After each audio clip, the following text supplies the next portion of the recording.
When the future arrives, will you be ready to step up and rise to the occasion? The technique we're going to talk about in this video is designed to help prepare you to make your best and biggest contribution to solving humanity's global problems when that future arrives. I was able to help develop this methodology here at the Institute for the Future over a decade ago. In 2008, we launched a game called Superstruct, and Superstruct really pioneered this method, and I'm going to tell you a little bit about the game and how it affected me personally, and then we'll give you a chance to play the game today. So the Superstruct game was a scenario set 10 years in the future, as we do here at the Institute. Actually, it was 11 years. We set it in the year 2019. And the scenario covered 5 different research topics, and we described a world that was very much at risk. In Superstruct, we imagined a supercomputer that was constantly predicting extinction rates for different species on the planet. One day woke up and said, we predict a small possibility of the chance of human extinction based on these 5 different risks or 5 different threats to humanity that, if they all happened at once, could spell extinction. And we deliberately chose a pretty apocalyptic scenario for this particular forecast because we wanted people to be thinking really in a challenging and complex way about what are the biggest problems you could help solve.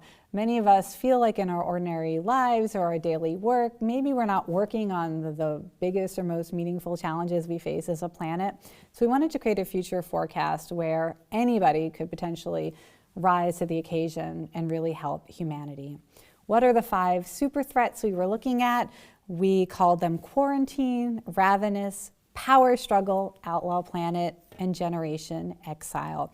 Quarantine was imagining a pandemic, a disease that was spreading quickly around the globe.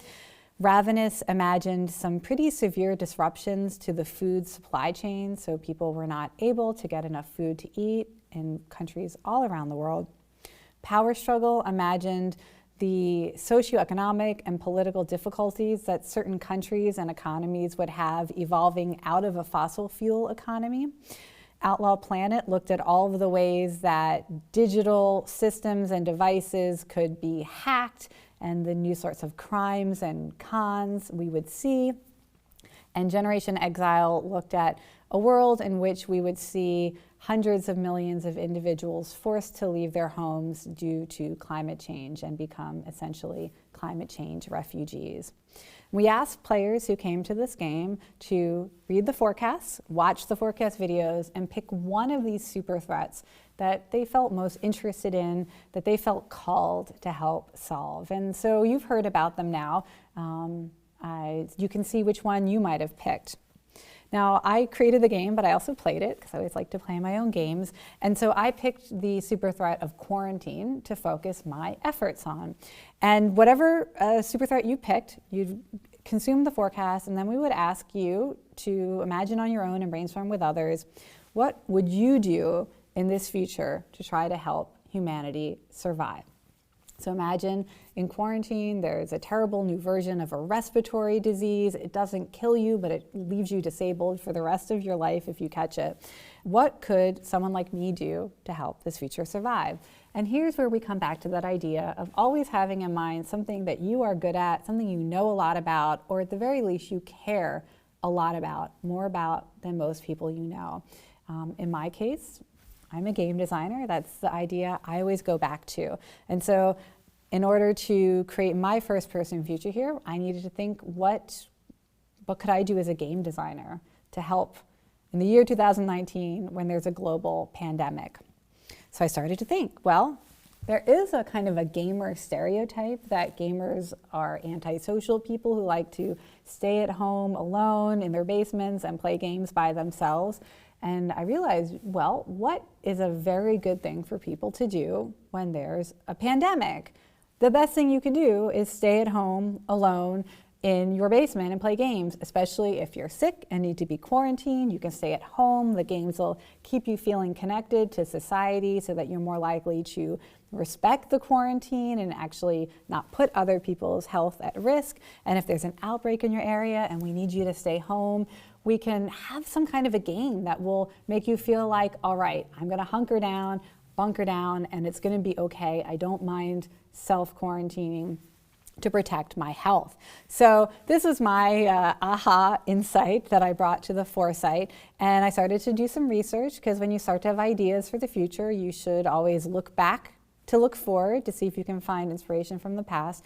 I did some research on real pandemics in the past, and I found out that one of the most common vectors for transmission, even when people knew there were really dangerous diseases, were dance halls or dance clubs, nightclubs, because there's something so strong about our drive to find people to socialize with and possibly mate with that it overcomes all reason, and we go to these places anyway, even if there's a pandemic.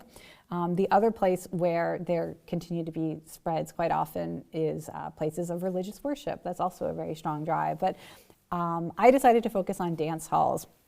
And I thought, well, maybe I could imagine a game where you can dance at home, alone, by yourself, but be connected virtually to dancers around the world. Then you can have this kind of virtual dance nightclub experience, like Dance Dance Revolution, but massively multiplayer. And that way people won't go to the place where they always go to spread disease. So this was an idea I had in the game, and I actually collaborated with other players. I talked to somebody from our Center for Disease Control who was also playing. We talked about how there might be pushes for people to stay home at play at different times as the rates raised or fell.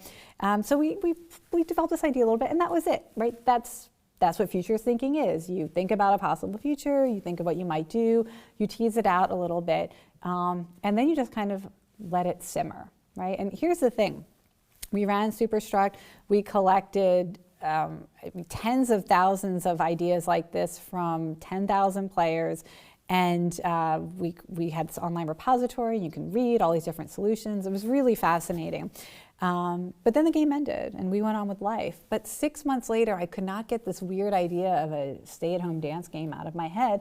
So I actually decided to build it. So I just went ahead and built an online game, a massively multiplayer dance game called Top Secret Dance Off, where you dance in front of your webcam, and it's a very social experience. And I made this thing, and I invented a scoring system where instead of the game scoring you, because I didn't have any artificial intelligence algorithms that could tell if you were doing a good job dancing in your living room or not. So I let the other players score you, and they handed out +1s for things like +1 coordination or +1 exuberance and imagination and whatever. And it was great. We ran this game, and it was a little experiment, and then it stopped. And then the World Bank called. And they called me, and it was not because they were interested in a Top Secret Dance-Off game, but they were looking for a way to teach social entrepreneurship skills to college age and high school age youth in sub-Saharan Africa. And they had created an online curriculum and nobody was taking it, and somebody said, maybe if you make it a game, people will take it. And so they called me a game designer, and it just so happened that the back end that I built for Top Secret Dance Off was able to be repurposed almost overnight for the World Bank to create what was essentially the world's first massively open online course, just like we take here on Coursera. We created the world's first massively open online course in a game engine, and we enrolled 20,000 students in a class on social entrepreneurship in 10 weeks. And I would not have been able to do that for the World Bank if I had not made this crazy dancing game, which I would not have made if I hadn't been doing personal foresight about a future pandemic that never happened, and that future did not come to pass. But thinking about that future creatively and thinking about what I would do to solve a problem in that possible future led me to prototype and innovate and experiment and have the kinds of ideas that actually allowed me to be creative and invent something new today.